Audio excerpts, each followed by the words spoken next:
We adore and worship Yahweh, the only one. We don't adore ancestral spirits. We don't worship idols of animals, trees, stones, the sun, the stars, or the moon, which Yahweh has made.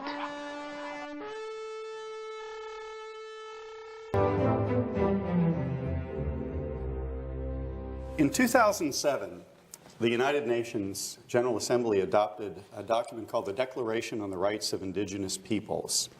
This was a document that had been in the works for a long time, was the product of hard effort by many, many people. And it, for the first time, in a global sense, recognized the collective rights of the indigenous peoples of the world. Lots of countries, in consequence of their signing on to the Declaration, have started looking into how to create domestic legal regimes that recognize the collective rights of indigenous peoples within their territorial limits. And countries which have had such regimes have been encouraged to do things to make them more consonant with the provisions of the Declaration. One of those latter countries is the United States, which has had a legal regime recognizing collective rights of indigenous peoples since the beginning, as evidenced by or experienced through treaties between the United States and Indian nations, dating right back to the first years of the Republic and beyond into the British colonial era. The United States has seen indigenous Native Indian, Native American political communities as being legally separate and as recognizing, or as exercising rather, inherent sovereign power, which is to say power that hasn't been delegated to them by the United States, but the same sovereign political power that they've exercised since before Europeans arrived in the continent. And that's the way U.S. law sees this issue and always has seen this issue. There have been fluctuations in policy over the years between sort of further support for separate tribal sovereignty and a desire to assimilate individual tribal members into the broader political community. That's a different topic, the fluctuations in policy, but since the late 1960s, early 1970s, the U.S. has been fairly well settled in a policy of encouraging tribal sovereignty, encouraging tribal self-government. Now, the principal agent for the creation and exercise of this policy is the U.S.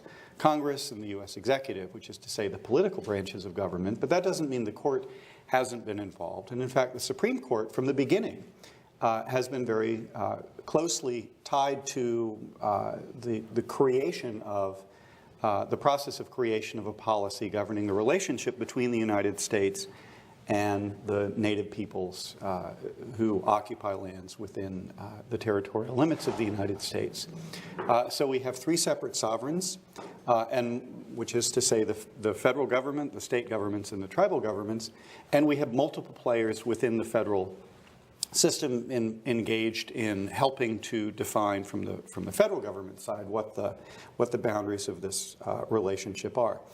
Now, the Supreme Court's role is what I'm going to focus on in this lecture and in two subsequent lectures.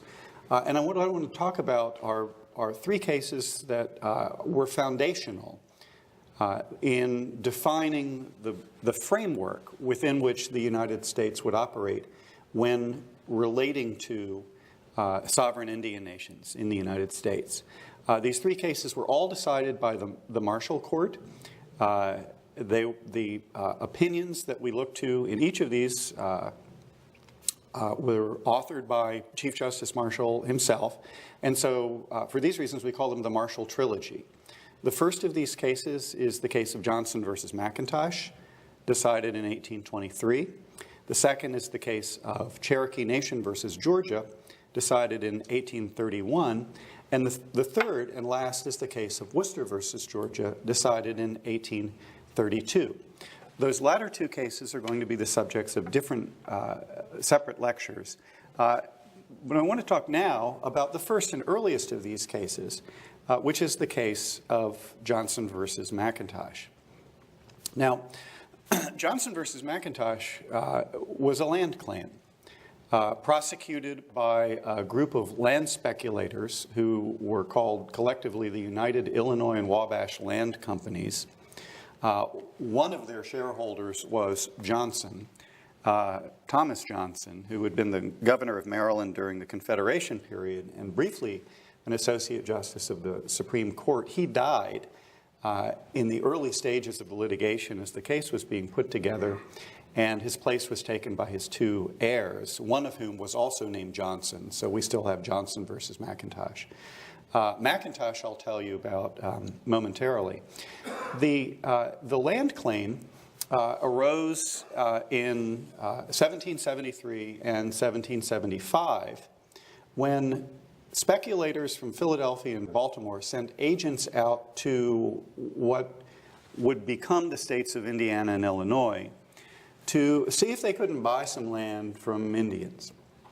And they ended up finding two groups, the Piankashaws on the Wabash River and various of the Illinois nations, who were willing to enter into treaty relations with the speculators, under which a vast amount of land was transferred to these speculators. And these were two separate transactions, as I mentioned, one in 1773 and 1775. These purchases were illegal. They were affected in violation of a British Crown proclamation that had been issued in 1763, in which the King of England said, no one can buy land from Indians west of the Allegheny Mountains without my permission. And these guys had no Crown permission, yet they went out and did it anyway. So it was a clear violation. The local garrison commander allowed them to, although he was somewhat suspicious, because they produced to him what purported to be a legal opinion of the top legal advisors to the King of England, Lord Camden and York, so we call it the Camden-York opinion, which seemed to suggest that the proclamation had been repealed. But in fact, what they had done was to take an older proclamation and edit it strategically so it made it look like the proclamation had been repealed. It was a legal opinion that had removed restrictions on individual purchases of land in India, not from the Indians. And so a little bit of artful editing took care of that problem. And so the garrison commander allowed them to go ahead and make the purchase. But there was concern about it, and communications went back to London. Can they really do this? The reason that the king had prohibited purchase from the Indians is he wanted to avoid war on the frontier. They just finished fighting the French and the Indians. There was a lot of anxiety that individuals would go out and abuse Indians and land transactions, and suddenly we'd have another war in North America on our hands. And consistently, the British officials who responded said, no, they can't do this. And we can't believe this legal opinion was actually issued by these guys. We'll take a look and see. Now, mind the dates again, 1773 and 1775. There are other things going on here then. The Battle of Lexington, dumping of tea into Boston Harbor, and the convening of a Continental Congress, which in 1776 will declare independence. So the Crown's fairly distracted. And the consequence for these land purchasers is they sort of get away with this, although they have no recognition by any official of their title to these lands. So the land company, with a non-denied claim and revolution in the air, decided that if the British weren't going to recognize their title, there were other places they could go. So they went to Philadelphia. They went to the Virginia Revolutionary Convention. And they started lobbying because they wanted somebody to say, somebody in a position of authority, yes, you own this land. Because then they were off and running. They could sell it, they could settle it, they could do whatever they wanted to with it. But no one would do that. And years passed. They never got official recognition from any body with authority to do that. On the other hand, they never got denied by anybody with the authority in the legislative branch to do that. The Confederation, the war ended, the Confederation ended, the Constitution's adopted, a new government comes in, and every few years, there they are, the United Illinois and Wabash Land Companies petitioning some house of the federal legislature for recognition of title. This went on for 50 years, until finally they came up with another idea, which is, let's file a lawsuit. Now, that hadn't been possible before, in a sense, because while there were courts out in the area where the lands were, they were territorial courts, and appeals couldn't be taken from them to the Supreme Court. And what they really wanted was the Supreme Court to say that they owned these lands. So they had to wait until a regular federal court was created in Illinois, in Indiana, after those areas, former territories, became states, and then they could and did file a lawsuit, and in the hopes that they could adjudicate it at the trial court level, take it to the Supreme Court, and the Supreme Court would say, yes, you win. And that's the case of Johnson versus McIntosh. Now, Johnson, I mentioned, was a shareholder. He dies. His heirs take his place as plaintiff. McIntosh is one of the great unsung, interesting characters of the early Republican period. He was a British immigrant. He was from Scotland. Soldier in the British Army during the Revolutionary War, decided to stay. Became something of a big deal in the Indiana Territory. He was briefly treasurer of the Indiana Territory, a land speculator with William Henry Harrison, who was the territorial governor and later our shortest serving president. And, but he was very independent. He took issue with the governor over a number of things, one of which was the way he treated Indians in treaty negotiations. He went public with this and was sued for libel. He said that Harrison had been mistreating and abusing the tribes in treaty negotiations, and he lost the libel suit, and that practically bankrupted him. He also married, at a certain point, a woman who was later alleged to be an escaped slave from Virginia, an African-American woman named Lydia, who, based on the existing court record, was every bit as independent as McIntosh. I went through the court files, and she was a criminal defendant multiple times, usually for battery. Evidently, she may have had a short temper and a hard fist. But in any event, as a consequence of all of this, McIntosh and his family moved south, abandoned the good citizens of Vincennes, which was the capital at the time, and set up shop. When the company went looking for a willing defendant, they found McIntosh, and he evidently was only too happy to cooperate in a lawsuit that would upend the land titles, potentially, of all of the citizens of the territory, or many of them who had been abusing him over the years.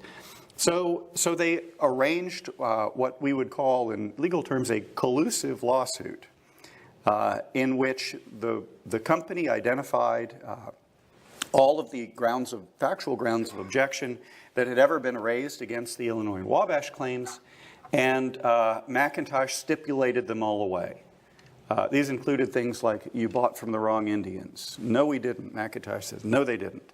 You didn't pay them enough. Yes, we did. McIntosh says, yes, they did. So all of these things being stipulated, the court was powerless to overturn them. These were agreed between the parties. And that left only one issue for resolution in the federal court action, which was, were these purchases by the Proclamation of 1763? Now, almost certainly they were, and it would have been hard to imagine how the land companies could have been found to have complied with the requirements of the proclamation. So the argument became the proclamation itself was unconstitutional under the British Constitution, that the king didn't have the power to tell people they couldn't buy land from Indians. Parliament might have done that, but the king didn't have power to. And that was it. That was the case of Johnson versus McIntosh. Was the Proclamation of 1763 constitutional under the British Constitution?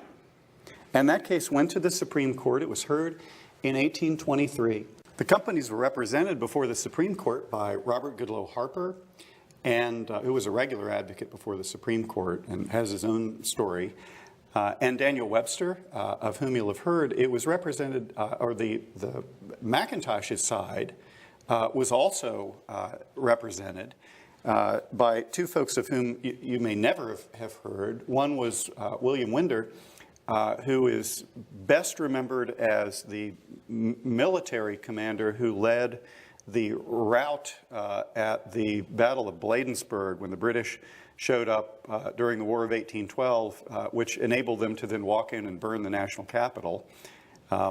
So he wasn't very fondly remembered, but he was a regular Supreme Court advocate. And then a young guy named William Murray, who died soon after in a steamboat accident on Chesapeake Bay and disappeared from history. The fact that they aren't very well known is maybe interesting. More important, maybe, the fact that they were paid by the Illinois and Wabash land companies. So both sides are paid by the plaintiffs in the underlying action. They've got one issue because there's been collusion in the creation of the stipulation of facts, and the company's feeling pretty good. And despite all that, they lose. 1823, the case gets called in February. The court gets it. At least one of the justices is a little concerned at what's going on. There's word on the street that there's been collusion in this lawsuit, and in the end, the court issues an opinion that finds that actually the proclamation of 1763 was a valid bar to these purchases. That's included in about a paragraph deep into the opinion. And then over the course of about 20 pages, the court creates something or adopts into American law something that we've come to call the discovery doctrine. And the discovery doctrine says, you know, the proclamation, okay, that's a ground for denying these claims, but there's another ground. And here's what it is. What did Europeans acquire? What did Native peoples lose upon the discovery of the New World? It isn't expressed this way, but you have a picture in your mind, I imagine many of you will, of a European arriving on a beach and planting a flag and saying, I claim this land in the name of, and then whatever the European sovereign. What did that mean as a matter of law? And that's the question that the court decides it's going to answer in Johnson versus McIntosh. The discovery doctrine says that upon discovery of the New World, the discovering European sovereign instantly acquired ownership of the underlying title to all discovered lands. And the question then is, so the tribes lose ownership of their lands, they retain a right to occupy them, and they can sell that right, but only to the same discovering European sovereign. That rule, that discovery rule, it may surprise you, is still the law. That outside of a few tribes, including the 5 tribes in eastern Oklahoma, tribes and the Pueblos, the tribes, those are the exceptions, the tribes in the U.S. do not own their land. The United States owns the underlying title to tribal land. The tribes own an occupancy right to those lands. And they can sell it, but they can only sell it to the United States government, which is the successor in interest to the British Crown. This rule, I think in part because we developed it so early, and it was in an opinion authored by Chief Justice Marshall, we have exported throughout the English-speaking world to other countries where there were indigenous populations when the English arrived. So it's the basis for the Aboriginal property rights rule in Australia, for the Maori land rights rule in New Zealand.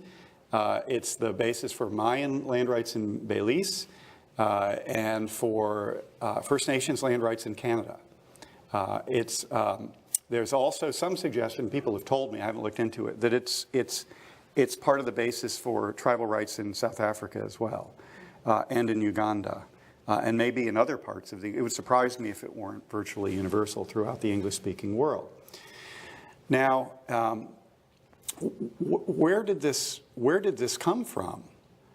It is a separate ground. The way it got applied to the land speculators was by the court saying, well, so since the United States owned the underlying title, they couldn't sell that to you. They could only have sold you the occupancy right, but the occupancy right can only be sold to the United States. So even without the proclamation of 1763, this purchase was invalid. They had nothing that they could sell to you, the land speculators. This all became the subject of my first book, and and as I was researching it, I had to ask myself at this point, having seen the litigation history, why all this was there. Why is there 20 pages of the discovery doctrine when all they really wanted was a resolution of the Proclamation of 1763 argument? And that turned out to be a very complex story involving politics, Revolutionary War veterans, issues of federalism, et cetera. To summarize it very briefly, there was a contemporaneous issue that the court was interested in resolving. The state of Virginia, in order to fund its own revolutionary militia during the Revolution, had promised veterans land out in what was then far western Virginia. If you serve, we can't pay you because we have no money, but if you're a private, we'll give you this many acres. If you're a captain, we'll give you more, you know, if you serve for this period of time. And all the landed states did this. And so, but eventually they made these promises. When the war was done, the militia picked some representatives, or the legislature appointed them, and they went out to far southwestern Virginia to start surveying these lands. Turns out there was somebody else living there. The Chickasaw Nation was living there because they were Chickasaw lands, and the Chickasaws chased them out. And the state of Virginia said, oh, well, sorry, we'll come back later when you all are gone.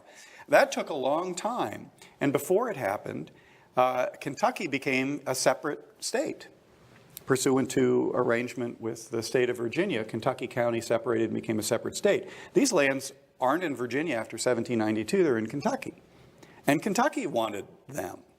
So the dispute that was percolating in 1823, while Johnson was coming up, was who owns these lands? Or do they belong to the Virginia militia holders who had some claim to them based on promises from Virginia, or do they belong to the state of Kentucky after the Chickasaws remove? And the Chickasaws ceded them in 1818. So this becomes it's a live issue from 1818 until 1823. Then they're trying to figure out exactly what to do. Well, one of the principal grounds against the claims of Virginia is that Virginia had no real property interest to grant to its militia veterans because the Chickasaws owned these lands. And so, at best, the militia people can file breach of contract claims against Virginia for not carrying through on their promise to give them land. But those lands now belong to the state of Kentucky. That could have proven insurmountable, but for Johnson versus McIntosh. And I think what Johnson really is all about is it's John Marshall's opportunity to say, you know, okay, we can take care of these speculators who we want to lose, but we can also take care of the Virginia militia holders' claims. And we'll do that by recognizing in the discovering sovereign a right of ownership to the underlying title to lands, which then would have passed, in Virginia's case, to Virginia. So that at the time that Virginia, and this is how Johnson works in militia claims, at the time that Virginia granted these lands to its militia, it did own the underlying title. It couldn't grant them the occupancy right. The Chickasaws still retained that. But these militia guys owned the underlying title pursuant to grant from Virginia. It's a way of resolving that claim in the favor of the militia, and Marshall had all sorts of reasons for doing that I won't take your time with now, but we could certainly talk about later. Now, the last thing I wanted to say is all of this rule that resolves this immediate problem will very quickly come to be regretted by John Marshall and the majority of the Supreme Court. That's going to be the topic for my next two lectures on Cherokee Nation and Worcester versus Georgia, why he came to regret it and what the court did with it.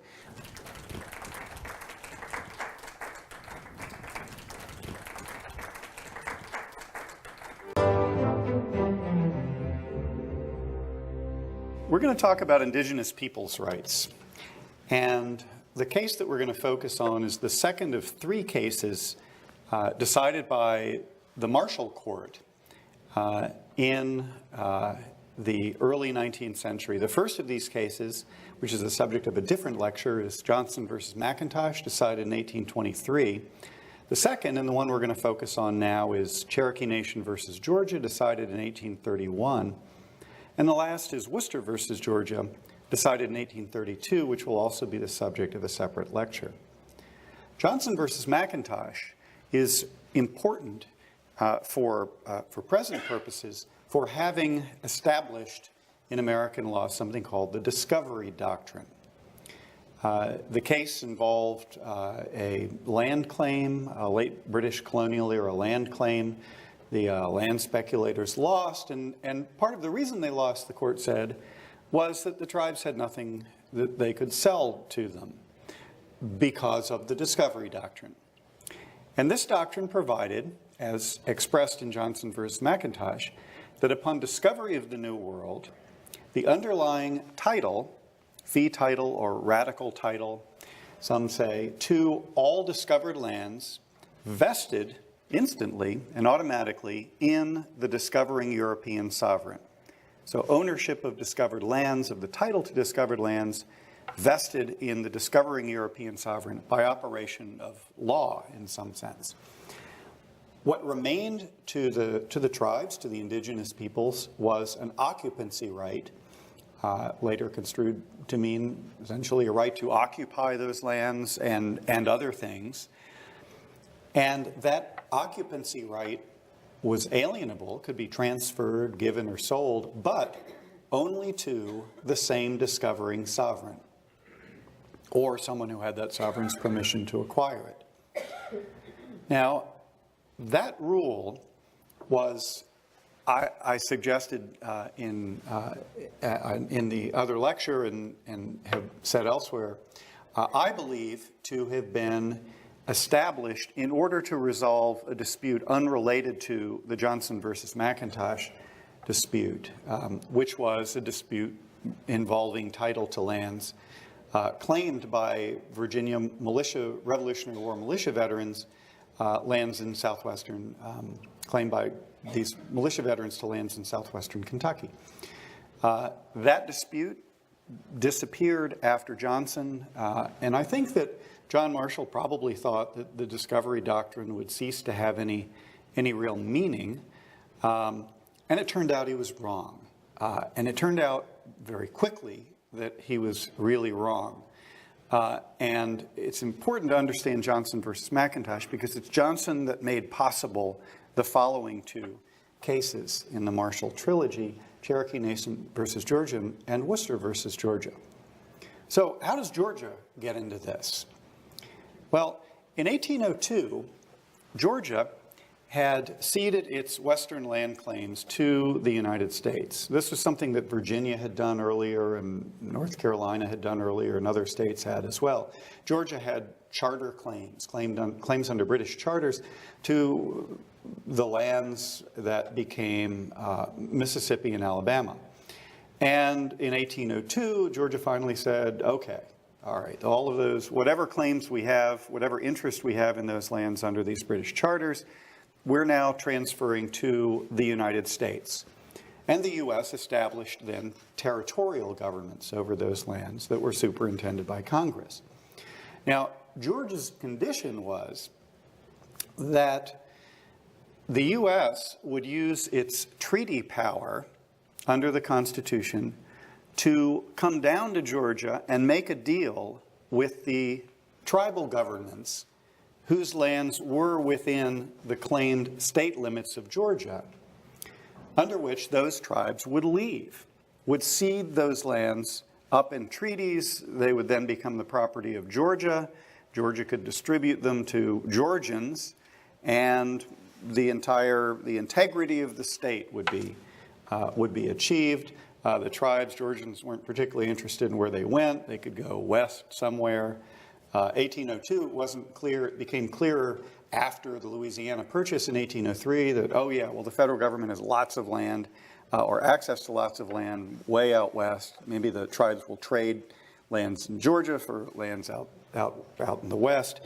And the United States started to negotiate these treaties in satisfaction of its obligations under the 1802 Georgia Cession. The Muskogee Creeks eventually sort of agreed to move a little west. But the Cherokees didn't. The Cherokees, whose lands were in northwestern Georgia, said, we're going to stay. And the United States said, okay. And every few years, a Georgia delegation would show up in Washington, and whoever happened to be president would be asked, well, what about, Cherokees and 1802 and stuff? And the president would say, oh, yeah, we talked to them, and they don't want to go. And we're not going to declare a war on them to force them to go. We'll go back and ask, give it a few years. But the Cherokees became less and less inclined to leave as time passed, or so it appeared, adopting a constitution. Sequoia creates the syllabary.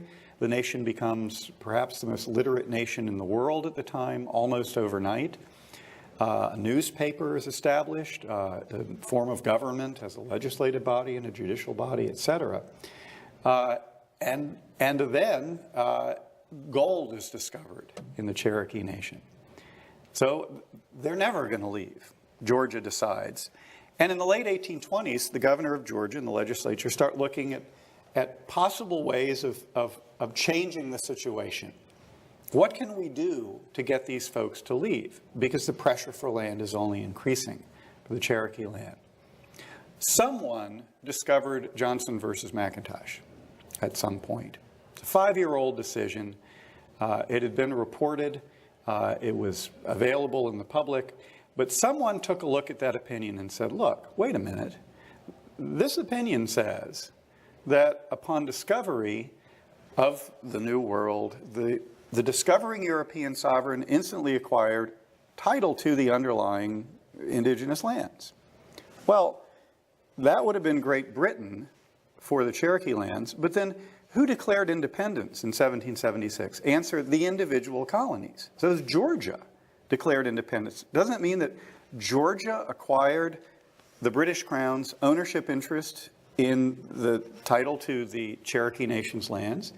And is there any indication that after that time, Georgia ceded that title to anyone?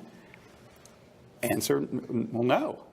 There wasn't any evidence that they had ceded it. And yeah, it sure looked like they had claimed to have inherited the underlying title claim of the British Crown, according to the Johnson versus McIntosh discovery rule. So what did that mean?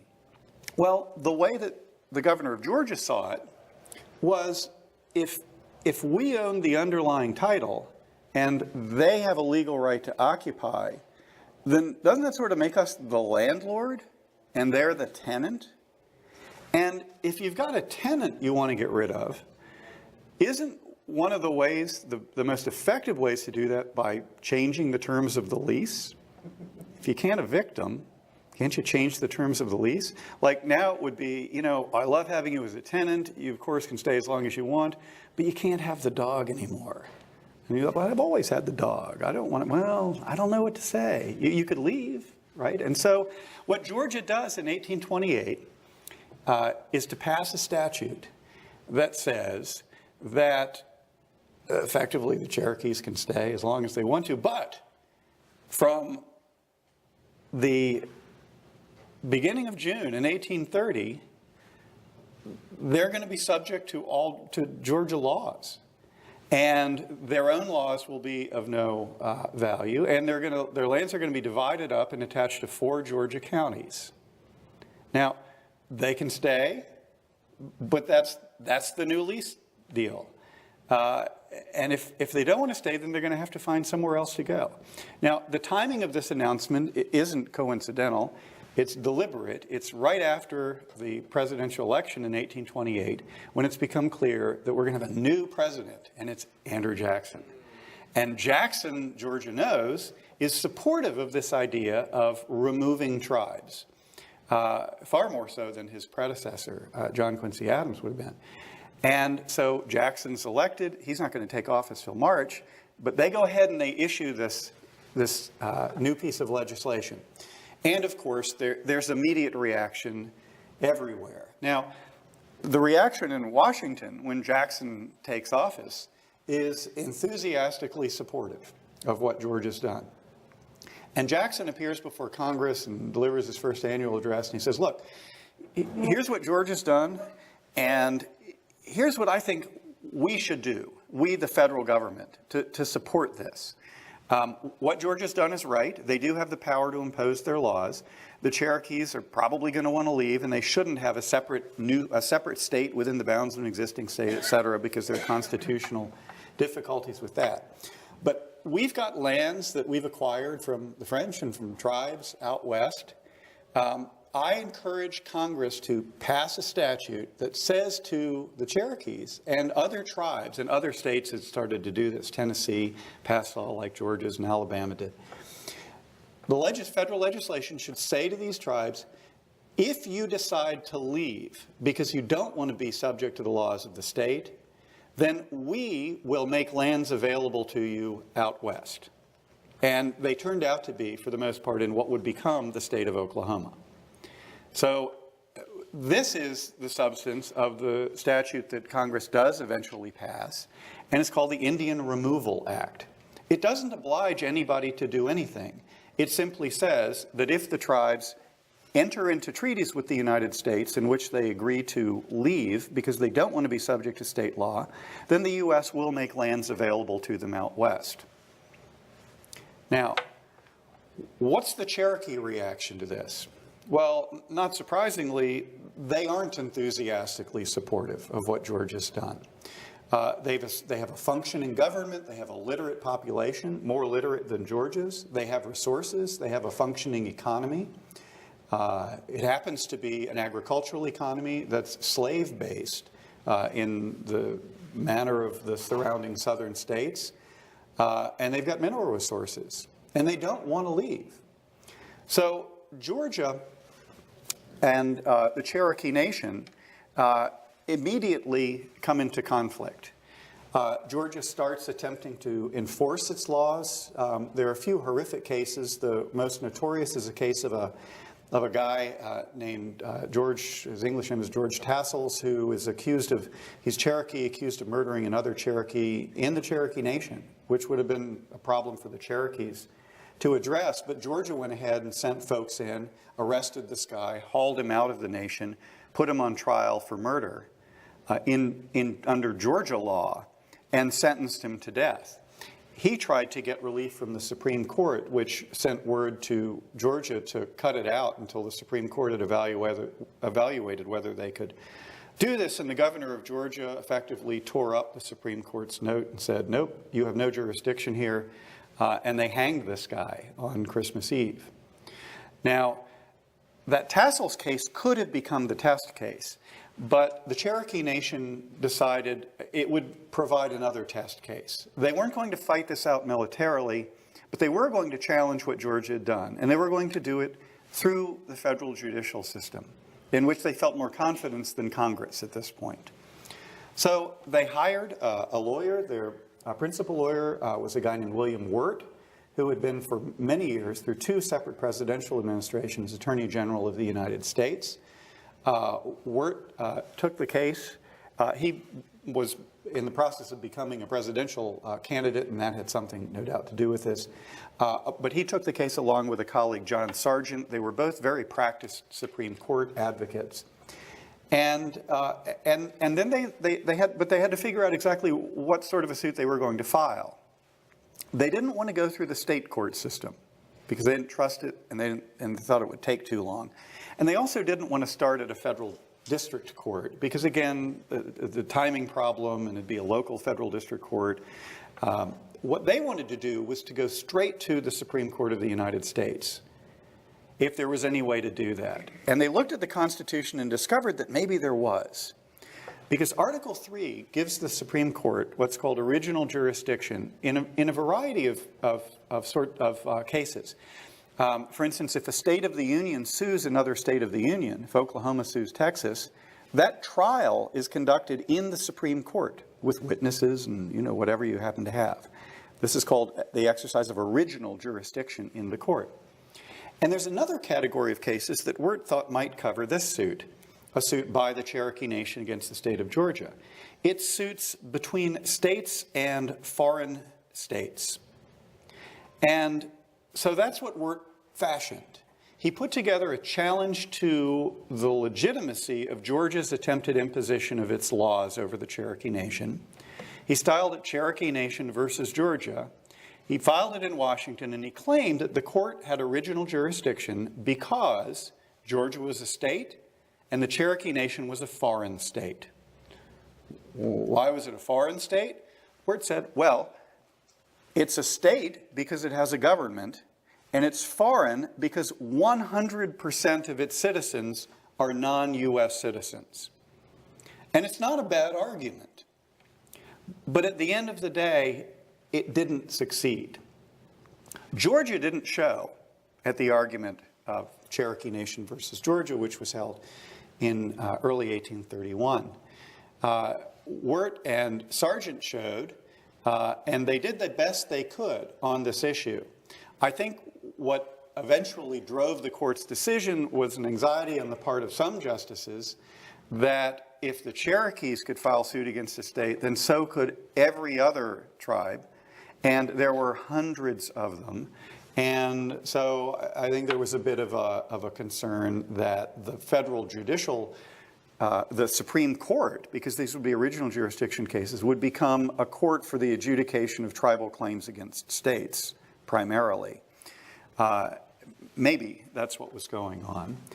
Some of the justices thought that the tribes simply weren't foreign nations, and others were, but others, a couple were okay.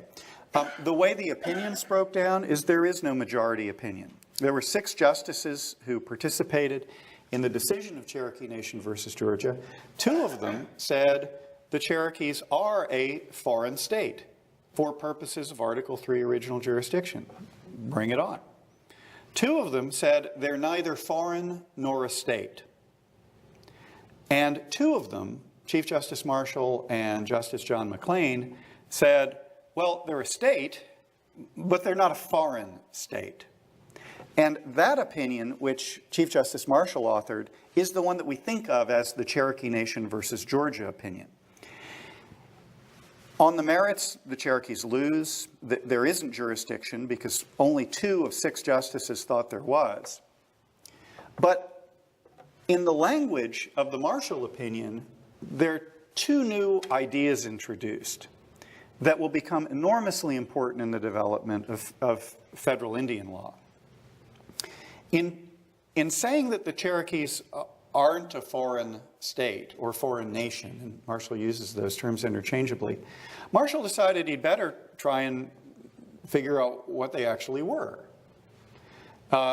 So we get they're not a foreign state, but they are something, and they are a state, but they might be more properly denominated, and I'm quoting from the opinion now, a domestic dependent nation.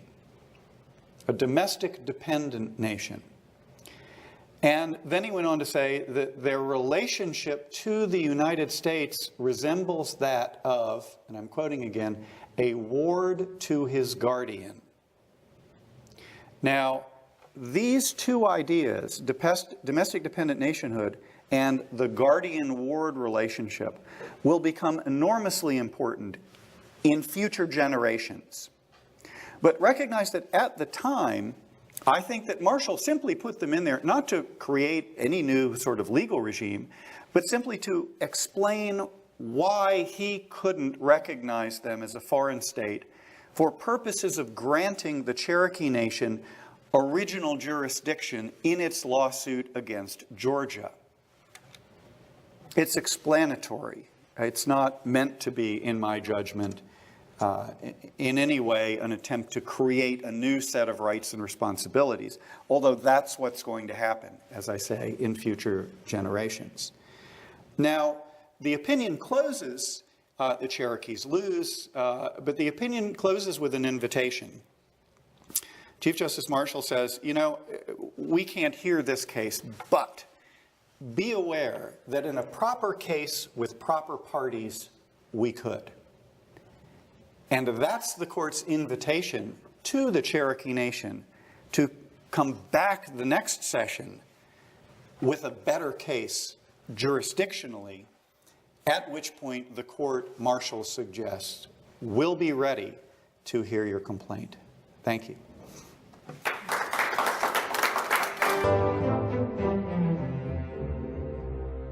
We're going to speak now about the third of three Supreme Court Indian law decisions that we call the Marshall Trilogy. The first two I've talked about in other lectures. They are Johnson versus McIntosh, decided in 1823, and Cherokee Nation versus Georgia, decided in 1831. The case we're going to talk about now is Worcester versus Georgia, decided in 1832. So a little background reminder, Johnson versus McIntosh was the claim of a land speculation company to lands in the states of Illinois and Indiana that they claimed to have lawfully purchased from native peoples in 1773 and 1775. They lost on two counts, one being that their purchase was illegal under British law at the time. But then the second reason for which they lost, and it's the more important in the development of rights of indigenous peoples, was because of something that the Supreme Court established in American law and called the Discovery Doctrine. And the Discovery Doctrine is presented in Johnson versus McIntosh, provided that upon discovery of the New World, the discovering European sovereign, whichever it happened to be, instantly acquired ownership of the underlying title to all discovered lands, regardless of the fact that there were people already living there. The folks living there retained a right to occupy those lands, or an occupancy right in those lands, which turns out is fairly extensive. And they could alienate or transfer or sell or give that occupancy right, but only to the same discovering sovereign. We can think of those as, if we're categorizing as the vesting of fee title portion of the Discovery Doctrine and the restraint on alienation portion, which we might also call the preemption portion. It's a different way of saying the same thing. A preemption right in real estate is an exclusive right to purchase something if somebody should decide to sell it. It's like a right of first refusal, except you're the only potential purchaser. So in that second part of the Discovery Doctrine, the discovering sovereign was recognized to possess a preemption right to the occupancy right. So those are the two halves of Johnson. Now, as I've argued elsewhere, I think that Johnson was intended to resolve the land company's claims and some militia bounty lands claims in southwestern Kentucky and then disappear. But it didn't, because the Georgians found it. And Georgia saw that Johnson Discovery Doctrine as a useful device for ousting the Cherokee Nation, which had refused to enter into a treaty with the United States under which it would cede its lands in Georgia and move somewhere else. Georgia read the Discovery Doctrine as meaning that the British Crown, upon discovery of the lands that became Georgia, including those Cherokee lands they were interested in, had acquired ownership of the underlying title to the lands of the Cherokee Nation. And when Georgia declared independence, Georgia inherited the British Crown's ownership rights to those same lands, which meant that now in 1828, when Georgia's talking about this, Georgia owns the lands that the Cherokees live on. The Cherokees have an occupancy right, but Georgia owns the land, and that means, and this is how they phrased it at the time, Georgia's their landlord. And Georgia can change the terms of the lease if it wants them to leave. And so that's what the Georgia legislature does. It says, the Cherokees, you can stay here if you want to, but if you do, from the beginning of June 1830, you're going to be subject to Georgia law. And your laws will be of no effect, and you'll be divided up and attached to 4 Georgia counties. The Cherokees, not surprisingly, objected. They filed a lawsuit in the Supreme Court that the court took up in its 1831 term. It was a suit directed against Georgia, Cherokee Nation versus Georgia. Georgia declined to appear because they didn't think the court had jurisdiction to hear it. The court ultimately agreed. A majority of the justices said, you know, in order for us to be able to hear this case, to exercise what's called original jurisdiction over the case, which is to preside over a trial on these issues, we have to be satisfied that this is a suit as argued here, between a state and a foreign state. Georgia's a state, and the Cherokee Nation, most of the judges agreed, is a state, but it's not a foreign state. Instead, Marshall said in his opinion in Cherokee Nation versus Georgia, it's a domestic dependent nation, whatever that means.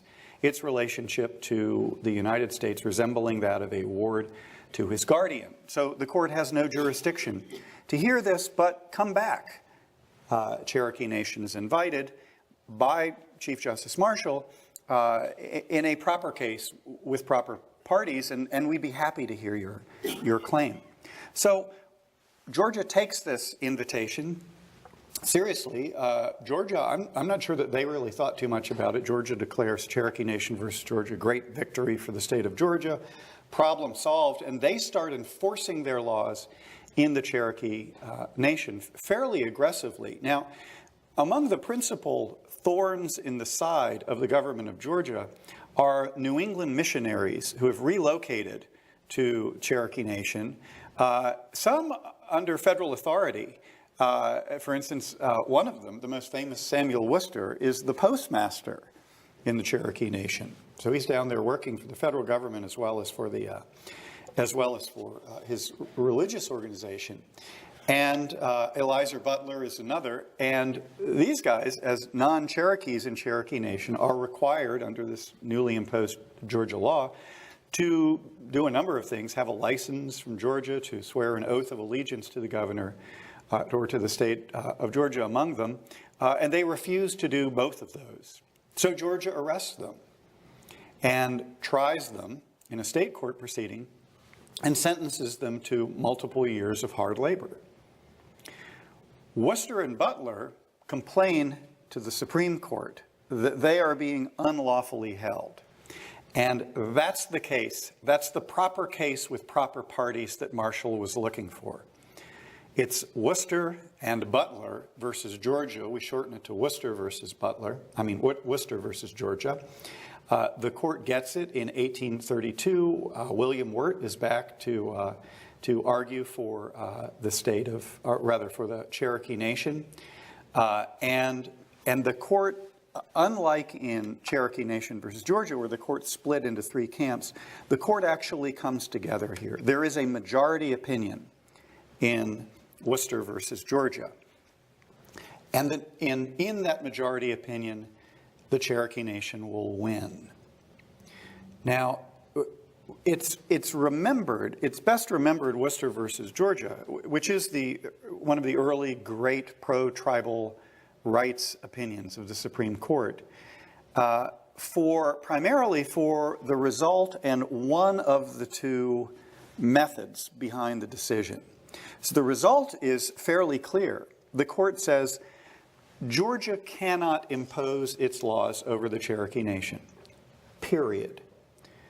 The state of Georgia has no legal authority to impose its laws on the Cherokee Nation.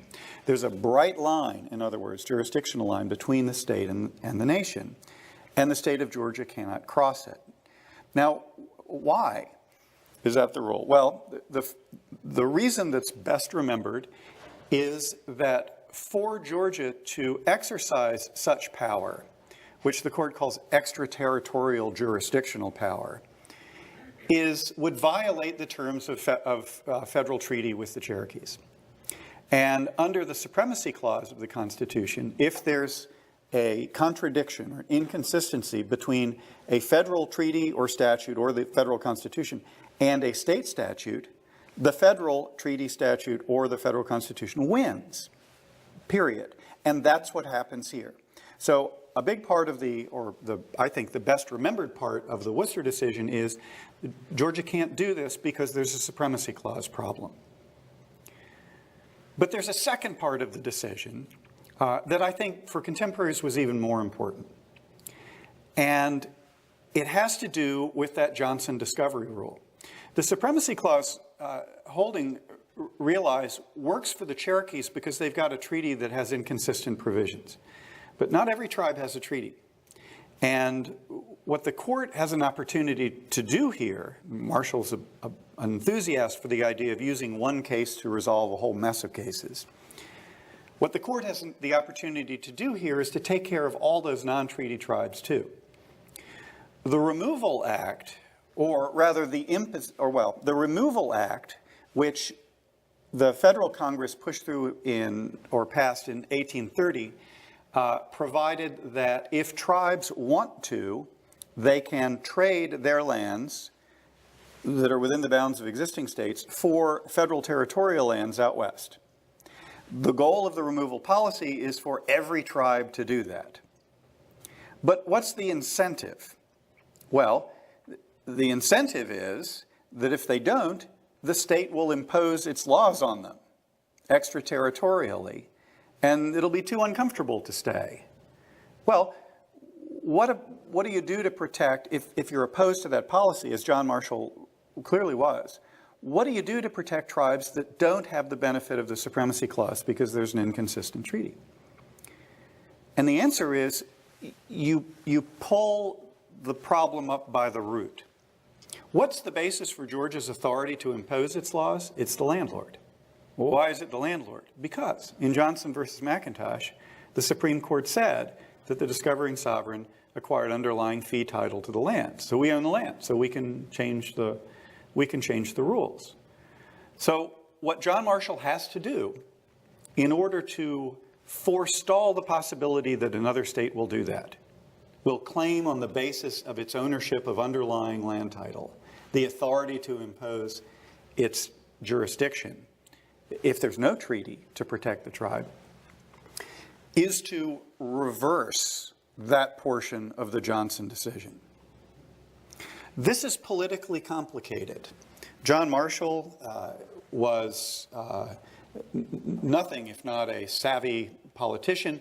He's the guy we credit with having turned the Supreme Court into an institutional powerhouse within the federal system, claims the power of judicial review, starts issuing majority opinions.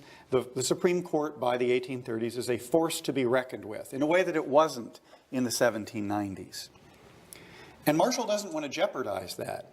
He's also alienated a lot of players in many states because after Marbury, the court, under Marshall's direction, went on a campaign of invalidating state statutes, just running down the map. New York bankruptcy law, unconstitutional. Georgia got hit. In the case of Fletcher versus Peck, they were the first in 1810 when they passed a statute repealing an earlier grant, and Marshall said unconstitutional. Virginia outlawed a District of Columbia lottery ticket sale, unconstitutional. So he's alienated people who don't really see the court as being in the business of invalidating state legislation, the federal Supreme Court. So he's got to be careful here. If he reverses himself, he will confess error, and that's politically dangerous. So he's got to figure a way to reverse himself without letting people know that that's actually what he's doing. And the solution that he comes up with is to rewrite the Johnson opinion and represent the authority on which the Johnson decision was based without ever referencing Johnson versus McIntosh.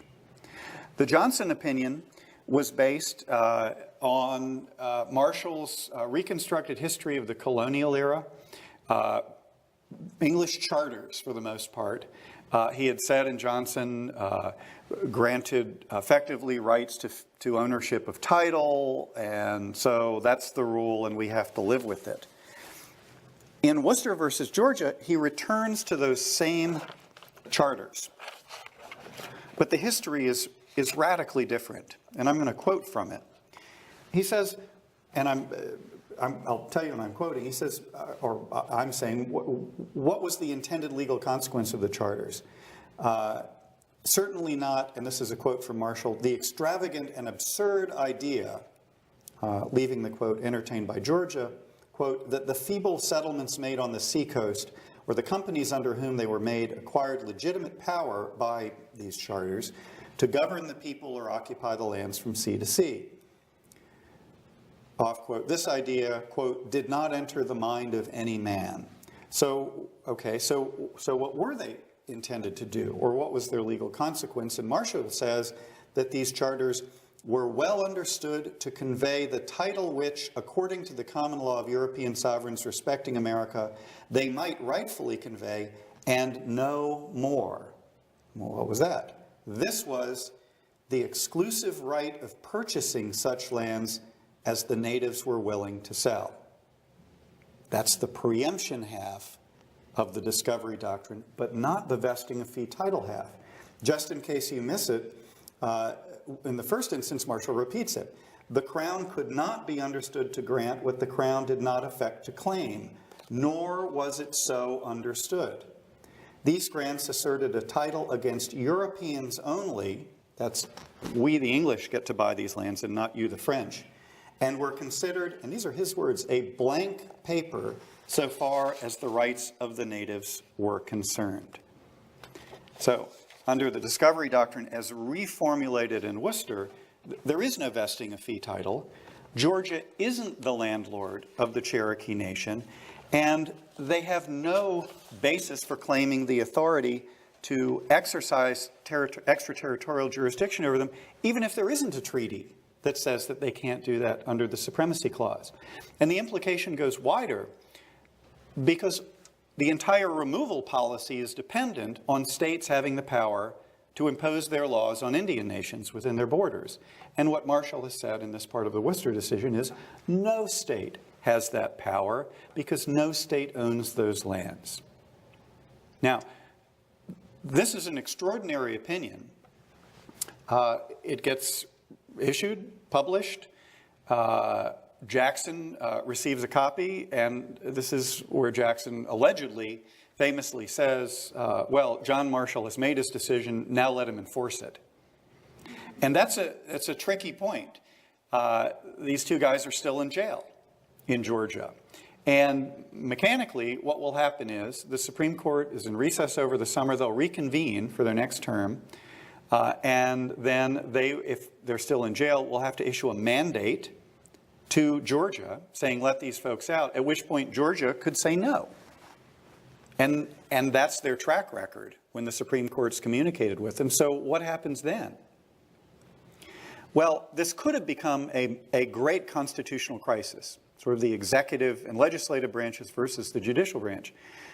It didn't, thanks to the South Carolina nullifiers, because this was the summer when South Carolina, somewhat excited by the spectacle of the president supporting the state of Georgia against the Supreme Court, said, well, so we don't have to collect the tariff anymore, the federal tariff anymore, do we? Because President Jackson likes the states.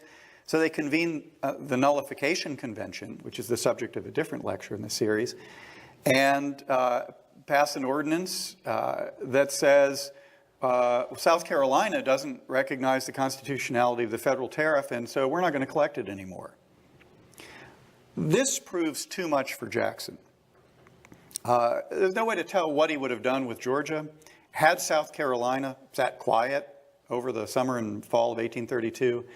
But nullification is too direct a challenge to the Union, so he jumps into the South Carolina situation, introduces the force bill, which eventually passes, which would have empowered him to send troops in, and communicates with the governor of Georgia, you let those missionaries out of jail, which on the last possible day, the day before the Supreme Court reconvened for its next term, the governor of Georgia did, releasing Worcester and Butler, reluctantly, but releasing Worcester and Butler.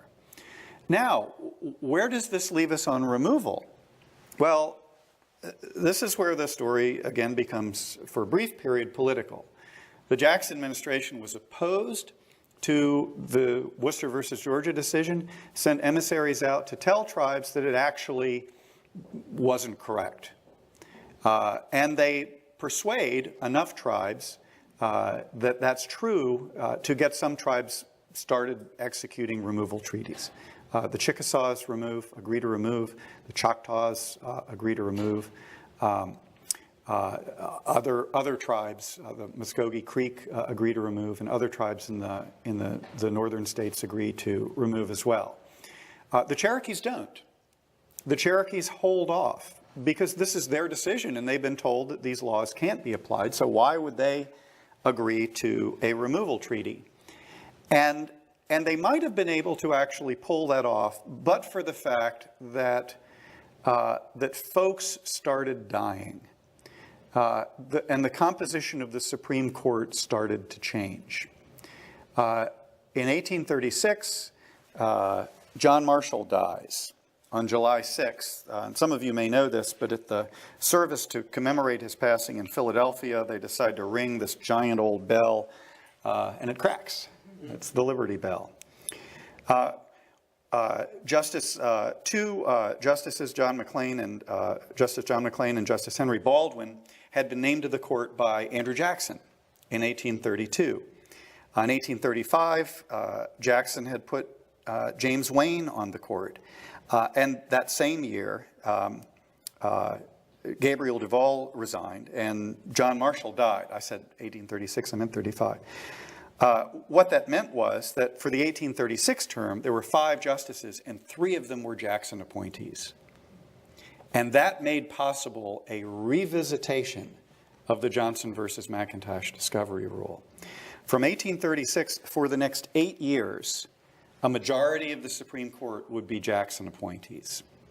And during that 8-year period, actually starting in Marshall's last term in 1835, the Supreme Court found the opportunity in 5 separate cases to reintroduce into American law the Johnson versus McIntosh formulation of the discovery doctrine. One of these cases had to do with riverbed in New Jersey. One was land titles, or 2 were land titles in Florida.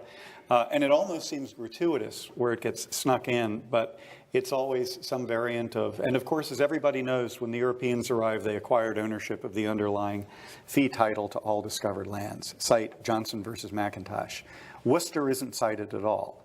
That vanishes in these opinions issued by the Jackson justices. And by 1842, which is when the Second Seminole War ends, which finishes southeastern Indian removal, that's all the Trail of Tears periods as these tribes move out, the Johnson rule is hammered back into American case law. The Cherokees eventually recognize it's up, and a faction agrees to remove, and all of the other tribes do as well. That introduces another topic, of course, of U.S. history and history in Oklahoma. But as far as the case law is concerned, that resuscitation of the Johnson rule that the court had attempted to kill in the Worcester decision is still the law. It's a rule designed to shore up a long since repudiated federal policy, the policy of Indian removal. And it isn't the rule, in the end, drafted by our great Chief Justice, John Marshall, but rather by a series of Jackson appointees whose names most of us have long since forgotten. Thank you. Freedom 101 is made possible by generous support from the University of Oklahoma Alumni Association. Freedom 101 is a program of the Institute for the American Constitutional Heritage at the University of Oklahoma. For more videos and podcasts, visit freedom.ou.edu.